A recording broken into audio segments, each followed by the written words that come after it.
ಇಡೀ ದೇಶ ಇದೀಗ ಲೋಕಸಭಾ ಚುನಾವಣೆ ಗುಂಗಲಿದೆ. ಯಾರು ಗೆಲ್ತಾರೆ ಅನ್ನೋ ಲೆಕ್ಕಾಚಾರ ಹಾಕ್ತಾ ಇದ್ದಾರೆ. ರಾಜ್ಯದಲ್ಲಿ ಕಾಂಗ್ರೆಸ್ ಹಾಗೂ ಬಿಜೆಪಿ ಅಭ್ಯರ್ಥಿಗಳ ಆಯ್ಕೆಯಲ್ಲಿ ಬ್ಯುಸಿಯಾಗಿದೆ.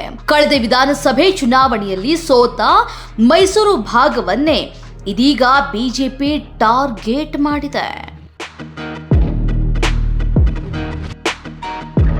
ಬಿಜೆಪಿಯ ನೂತನ ಸಾರಥಿಯಾಗಿ ಆಯ್ಕೆಯಾಗಿರೋ ಬಿವೈ ವಿಜಯೇಂದ್ರ ಲೋಕಸಭಾ ಚುನಾವಣೆಯನ್ನ ಗಮನದಲ್ಲಿ ಇಟ್ಕೊಂಡು ಹಳೆ ಮೈಸೂರು ಭಾಗದ ಮೇಲೆ ಕಣ್ಣಿಟ್ಟಿದ್ದಾರೆ.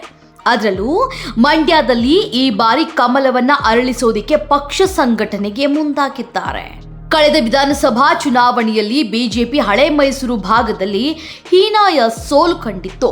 ಅದರಲ್ಲೂ ಮಂಡ್ಯದಲ್ಲಿ 7 ಸ್ಥಾನಗಳಲ್ಲಿ ಮೊದಲ ಬಾರಿಗೆ ಗೆದ್ದಿದ್ದ ಕೆಆರ್ಪೇಟೆ ಕ್ಷೇತ್ರದಲ್ಲೂ ಕೂಡ ಹೀನಾಯವಾಗಿ ಸೋಲಾಗಿತ್ತು. ಹೀಗಾಗಿ ಹಳೆ ಮೈಸೂರು ಭಾಗದ ಒಂದು ಜಿಲ್ಲೆಯಾದ ಮಂಡ್ಯದ ಮೇಲೆ ವಿಜಯೇಂದ್ರ ಕಣ್ಣಿಟ್ಟಿದ್ದಾರೆ. ಇತ್ತೀಚೆಗೆ ಮಂಡ್ಯಗೆ ಭೇಟಿ ನೀಡಿದ್ದ ವಿಜಯೇಂದ್ರ ಕಾರ್ಯಕರ್ತರಿಗೆ ಹುರುಪು ನೀಡೋದಕ್ಕೆ ಮುಂದಾಗಿದ್ದಾರೆ. ಮೊದಲಿಗೆ ಬೂತ್ ಅಧ್ಯಕ್ಷರ ಮನೆಗೆ ಭೇಟಿ ನೀಡಿದ್ರು.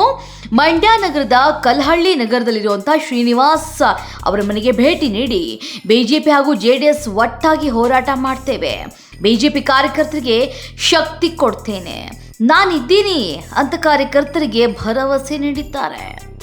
ಒಟ್ಟಾರೆ ಸೋತ ಕ್ಷೇತ್ರದಿಂದಲೇ ಗೆಲುವು ಸಾಧಿಸಬೇಕು ಅಂತ ವಿಜಯೇಂದ್ರ ಪಣ ತೊಟ್ಟಿದ್ದಾರೆ.